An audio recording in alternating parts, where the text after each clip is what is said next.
sini alhamdulillah Allah tuh menghadirkan aku di keluarga yang baik. Jadi mereka tetap. Assalamualaikum warahmatullahi wabarakatuh. Selamat malam, izin Stitch ya, yang punya channel. Ya, ini dalam kesempatan yang baik ini, saya ingin memberi masukan untuk kita semua, khususnya untuk diri saya sendiri sebagai pengingat, dan mudah-mudahan menjadi motivasi bagi siapapun yang mendengar keterangan Natali, ya, seorang mualaf yang cerdas, cantik, dan jujur di dalam bicaranya, terbuka kepada semua, ya, termasuk keluarga-keluarganya terdekat. Dalam kesempatan ini kita mendengar bahwa Natali mengungkapkan ketika dia baru pertama kali masuk Islam dan diketahui oleh orang terdekatnya, ya, yakni kakaknya. Seperti dia ceritakan, loh, ini mah anak mama ini sudah masuk Islam. Oh, pantas saja, kata mamanya, sudah banyak berubah saya lihat. Nah, gitu. Mudah-mudahan berubah lebih baik ya, karena akhlaknya seorang muslim itu akhlaknya orang yang tunduk, patuh dan taat kepada Allah Subhanahu wa taala, baik kepada sesama, kepada semua manusia tanpa terkecuali, tidak membeda-bedakan, ya. Lanjutnya, ketika bapaknya bertanya, kenapa engkau meninggalkan Tuhan yang selama ini kita sembah? Saya tidak meninggalkan, Pak. Justru saya mengikuti ajaran Tuhan yang selama ini kita sembah. Saya masuk Islam untuk mengikuti ajarannya, untuk menyembah apa yang dia sembah, menyembah Allah. Dia hamba Allah dan kita pun menjadi hamba Allah. Singkatnya, itu ceritanya lebih kurang beberapa menit ya, di depan awak media, dan ada majelis taklim mungkin ya. Cukup menarik untuk dicermati, mudah-mudahan menjadi petunjuk, motivasi kita untuk menerima hidayah Allah Subhanahu wa taala. Karena hidayah Allah Subhanahu wa taala tidak bisa dipaksakan, tidak bisa dibujuk, tidak bisa diintimidasi. Walaupun kita berdakwah, menjelaskan dengan bersusah payah, dengan berbagai akal, namun manakala seseorang itu tidak mau dan tidak mau belajar, tidak mau memahami, maka hidayah itu tidak akan kita dapatkan, tidak akan didapatkan oleh seseorang. Innaka la tahdi man ahbabta walakinnallaha yahdi mayasa wa huwa a'lamu bil muhtadin. Allah SWT berfirman, engkau Muhammad, kata Allah, tidak akan mampu memberikan hidayah kepada siapapun, termasuk orang-orang terdekatmu, termasuk pamanmu, termasuk orang yang engkau kasihi sekalipun. Nah, begitu juga dengan kita. Kita sayang dengan orang tua kita, misal kakak kita, adik kita, ponakan kita, keluarga terdekat. Untuk mengikut masuk Islam, mendapat hidayah Allah, kita tidak akan mampu.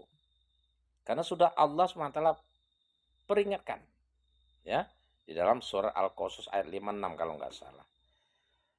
Kita hanya memberikan risalah. Ini loh Islam itu. Ini loh agama.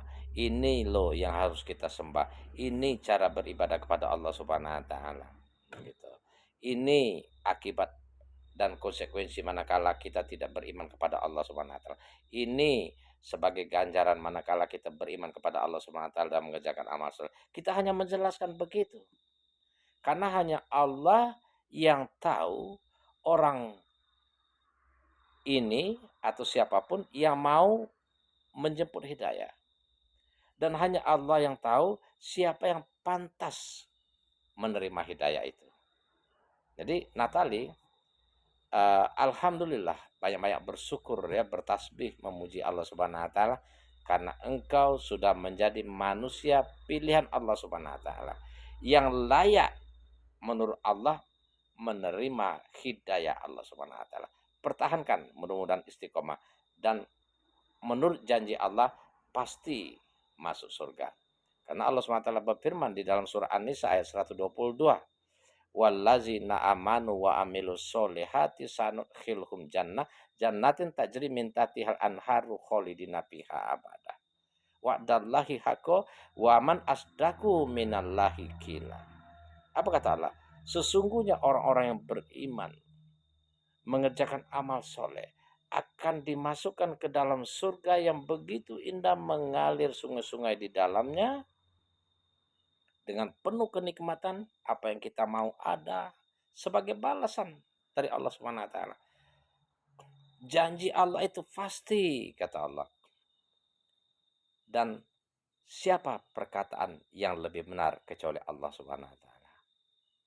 Boleh dibuktikan dari segi ayat-ayatnya, ya. Ini bukan tulisan Nabi Muhammad SAW, bukan pemikiran Nabi Muhammad SAW sendiri. Bagaimana dia begitu cerdas, ya, di luar logika kita. Kalau kita pelajari ayat-ayatnya kan, makna-maknanya, apalagi hadis-hadisnya. Kadang-kadang membaca hadis Nabi Muhammad SAW itu berulang-ulang supaya paham apa maksudnya. Gitu. Berulang-ulang, ya. Orang ada yang menghina kata kadang-kadang buta huruf, anak yatim.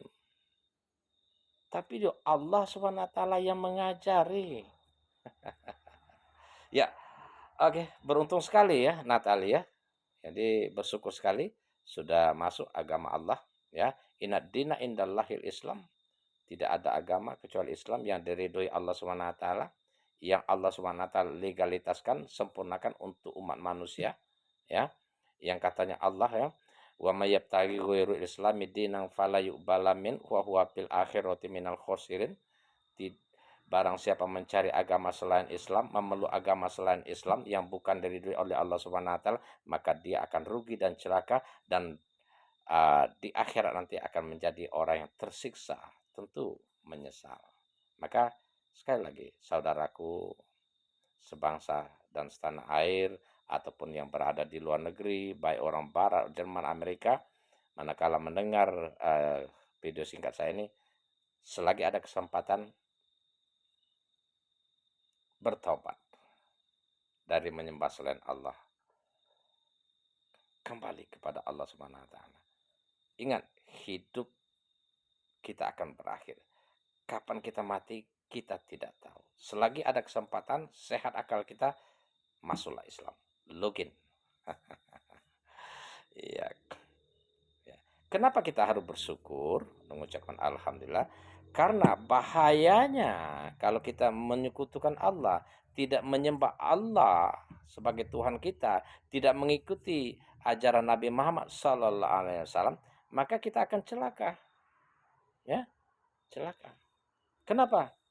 Innallaha la yaghfiru ayusyrukah bih. Sesungguhnya Allah tidak mengampuni dosa-dosa orang yang menyekutukannya dalam sesembahan. Bukan main. Kalau nggak diampuni gimana? Wallazina kafaru bi ayatina ulaika ashabun nar hum fiha khalidun. Nanti kata Allah, kami akan masukkan ke dalam neraka jahanam dan kekal di dalamnya. Waduh. Menakutkan, mengerikan. Tetapi inilah aturan yang dibuat oleh Allah Subhanahu wa taala. Kita paksakan, ya. Paksakan. Ya, obatnya tiada lain kecuali dipaksakan. Karena kita ingin selamat ketika kita sudah mati. Hidup di dunia sementara, men, ya. Sementara, enggak lama, entah kapan kita mati. Ya. Menyesal kalau tidak menyembah Allah Subhanahu wa taala, ya. Mukmin, Yahudi, Nasrani, Subiin beriman kepada Allah, hari akhir mengerjakan amal soleh, maka dijamin masuk surga. Ya, tinggal tergantung dengan amal-amalnya lagi. Maka mari gunakanlah kesempatan, comfort Islam, accept to Islam, the best choice for your life to save you in the hereafter. Assalamualaikum, selamat malam.